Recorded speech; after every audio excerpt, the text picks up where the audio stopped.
Mira, en este momento, dentro de tu cerebro, existen recuerdos de tus primeros años de vida. Están ahí, grabados, en neuronas reales. Pero nunca los vas a poder ver. Y lo más perturbador no es que desaparecieron, es que siguen ahí, ocultos, por una razón biológica que apenas empezamos a entender. Hoy vamos a entrar ahí. Piensa en esto un momento. Tienes entre 0 y 3 años. Estás aprendiendo a hablar, a caminar, a reconocer caras. Tu cerebro está procesando más información por segundo de lo que jamás volverá a procesar en tu vida. Y sin embargo, nada. No recuerdas ninguno de sus momentos. Tu primer paso, la primera vez que escuchaste la voz de tu mamá, el día que aprendiste que el fuego quema. Todo eso pasó, todo eso te formó, y todo eso simplemente no está disponible. La mayoría de las personas tiene su primer recuerdo alrededor de los 3 o 4 años. Algunos llegan a los 5, y nadie, absolutamente nadie, recuerda el primer año de vida. ¿Por qué? Durante décadas pensamos que era simple. Los bebés tienen cerebros pequeños, inmaduros. Los recuerdos no caben todavía. Pero resulta que esa respuesta es completamente incorrecta. Aquí está lo interesante. Los bebés sí forman recuerdos. Estudios con bebés de apenas 6 meses demostraron que pueden recordar procedimientos y rutinas durante semanas. Si a un bebé de 8 meses le enseñas cómo hacer sonar un juguete especial y lo vuelves a ver 3 semanas después, va a intentar hacer exactamente lo mismo. Eso es memoria, funcional, real. Entonces el problema no es que el cerebro no pueda grabar. El problema es que no puedes recuperar lo que grabó. Y ahí empieza el misterio. El hipocampo es la parte del cerebro encargada de consolidar recuerdos autobiográficos. Es literalmente el bibliotecario de tu vida. Recibe experiencias, les pone contexto, las organiza, las archiva. Pero en los primeros años de vida, ese bibliotecario todavía está aprendiendo el trabajo. Imagínalo así. Tienes una biblioteca que ya está recibiendo libros nuevos todos los días, guardándolos en algún lugar, pero el sistema de catalogación no está listo. Los libros están ahí, apilados, pero sin código, sin nombre, sin forma de buscarlos. No puedes acceder a ellos porque no existe el índice para hacerlo. Eso es exactamente lo que pasa con el hipocampo en los primeros años. Pero espera, porque eso explica parte del fenómeno, no todo. Hay algo más, algo que los científicos descubrieron hace relativamente poco y que cambia completamente la manera en que entendemos esto. Lo vamos a ver en un momento. ¿Cuándo fue la última vez que recordaste algo sin usar lenguaje? No palabras exactas, sino algún tipo de narrativa interna, algún tipo de historia que tu mente se contó a sí misma. Probablemente nunca. Porque así es como los humanos adultos formamos recuerdos autobiográficos, con lenguaje. Creamos una historia. Protagonista, yo. Escenario, lugar y tiempo. Trama, lo que pasó. Consecuencia, lo que sentí. Pero los bebés no tienen ese sistema todavía. Un bebé de 18 meses no se dice a sí mismo, hoy fue el cumpleaños de mi abuela y ella me hizo reír mucho y eso me hizo sentir seguro. No tiene las palabras, no tiene todavía ese sentido narrativo del yo. Hay estudios fascinantes que muestran que si a un niño de 18 meses le enseñas un evento específico sin lenguaje y meses después intentas que lo recuerde usando lenguaje, no puede. Pero si le enseñas el mismo evento mientras lo describes verbalmente, las probabilidades de que lo recuerde aumentan de manera significativa. El lenguaje no solo describe los recuerdos, los construye. Y aquí está lo que eso implica. No es que hayas olvidado tus primeros 3 años, es que los viviste en un formato que tu cerebro adulto no puede leer. Es como intentar abrir un archivo de 1985 con una computadora de hoy. El archivo existe, pero el software ya no es compatible. Pero esto todavía no explica por qué el olvido se acelera en ciertos momentos, porque hay periodos donde literalmente perdemos recuerdos más rápido de lo que los formamos. Y eso nos lleva a algo que cuando lo escuché por primera vez, me dejó sin palabras.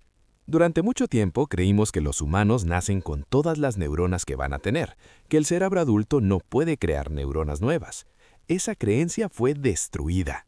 Resulta que el hipocampo es una de las pocas regiones del cerebro donde sí ocurre neurogénesis, la creación de neuronas completamente nuevas. Y en los primeros años de vida, esa neurogénesis ocurre a una velocidad brutal. Ahora bien, aquí está el giro que nadie esperaba. Cuando el hipocampo crea neuronas nuevas, esas neuronas necesitan integrarse en los circuitos existentes. Para hacerlo, los circuitos viejos se tienen que reorganizar. Y cuando eso pasa, los recuerdos almacenados en esos circuitos se desestabilizan. No desaparecen del todo, pero pierden su dirección, pierden su acceso. Es como remodelar una ciudad entera mientras la gente sigue viviendo en ella. Las calles cambian, las rutas se alteran. Aunque los edificios están ahí, nadie puede llegar a ellos porque el mapa ya no funciona. Aquí está lo interesante de esto. No ocurre solo en la infancia. Experimentos con ratones demostraron que si artificialmente inducías neurogénesis en el hipocampo de ratones adultos, esos ratones empezaban a perder recuerdos recientes de manera acelerada. Y al revés, si suprimías la neurogénesis en ratones jóvenes, de repente podían retener recuerdos mucho más tiempo. El crecimiento del cerebro literalmente borra el pasado. Y esto cambia todo, porque si el olvido no es un error, sino un mecanismo, entonces hay que hacerse una pregunta muy diferente. ¿Para qué sirve olvidar? Mira, durante siglos tratamos el olvido como un defecto, una falla del sistema, el cerebro intentando recordar y fallando, pero la ciencia moderna está dando vuelta a esa idea completamente. El olvido, en muchos casos, no es falla, es diseño. Piensen que necesita un cerebro que está creciendo a la velocidad de un bebé. Cada día aprende cosas radicalmente nuevas. El mundo que conocí ayer ya no es el mismo que conoce hoy. Quedarse anclado a recuerdos muy específicos de versiones antiguas de la realidad sería literalmente un problema. Hay una teoría llamada el olvido como adaptación. La idea es que borrar información obsoleta le da espacio al cerebro para aprender patrones nuevos sin interferencia. No es que tu cerebro de bebé fallara, es que estaba haciendo exactamente lo que tenía que hacer, aprender el mundo tan rápido que no podía darse el lujo de cargar cada momento individual. Pero ojo, aquí está lo que más me impacta cuando investigué esto. Aunque no recuerdas eventos específicos de los primeros años, esos años te formaron de maneras que nadie puede quitártelas. El apego que sentiste o no sentiste con tu madre, la seguridad o el miedo que experimentaste en ese entorno, la forma en que aprendiste a confiar o a desconfiar. Esas experiencias no están archivadas como recuerdos episódicos que puedas reproducir como un video. Están grabadas como procedimientos, como emociones, como reflejos. Están en cómo reaccionas cuando alguien te abandona, en por qué ciertos olores te hacen sentir seguros sin que sepas exactamente por qué. No recuerdas esos años, pero esos años siguen viviendo en ti. Y ahora viene lo que más me dejó pensando cuando investigué este tema. En 2020, un equipo de neurocientíficos en Columbia University hicieron algo que parecía imposible. Lograron reactivar recuerdos de la infancia en ratones adultos. Usando una técnica llamada optogenética, identificaron las neuronas exactas que habían almacenado un recuerdo específico de cuando los ratones eran jóvenes. Neuronas que llevaban años silenciosas, sin conexiones activas, aparentemente perdidas para siempre.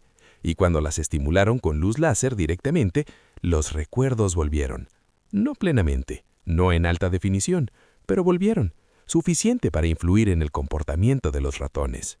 Eso significa algo enorme. Significa que en algún lugar de tu cerebro, en este preciso momento, hay una neurona que sabe exactamente cómo sonaba la voz de tu mamá cuando tenías 8 meses, que guarda la temperatura de un abrazo, que registró la primera vez que viste el cielo. Esos datos existen, solo que no tienes la llave para abrirlos. Todavía. Hay algo extrañamente hermoso en todo esto. Pasas los primeros 3 años de tu vida completamente presente, sin ego que proteger, sin narrativa que construir, absorbiendo el mundo con una intensidad que nunca volverás a tener. Y luego el cerebro al crecer cubre eso con una capa nueva, no porque esos momentos no importaran, sino porque importaron tanto que te construyeron desde adentro. No recuerdas aprender a caminar, pero caminas. No recuerdas aprender a amar, pero amas. No recuerdas quién eras antes de tener palabras, pero esa persona sigue siendo la base de todo lo que eres. La amnesia infantil no es un vacío, es el cimiento que nunca puedes ver, pero sobre el que está construida cada versión de ti que ha existido desde entonces. Ahora te pregunto algo, ¿cuál es tu primer recuerdo? No el que crees que tienes porque te lo contaron, el que sientes tuyo de verdad. Cuéntamelo en los comentarios, porque me parece que hay algo muy revelador en el momento exacto donde empiece tu historia consciente. Y si te quedaste hasta aquí, probablemente hay un segundo video que te va a interesar mucho, uno donde exploramos por qué los recuerdos que más recuerdas son completamente falsos. Sí, incluidos los tuyos. Está aquí arriba. Suscríbete si quieres seguir bajando por este agujero. Nos vemos.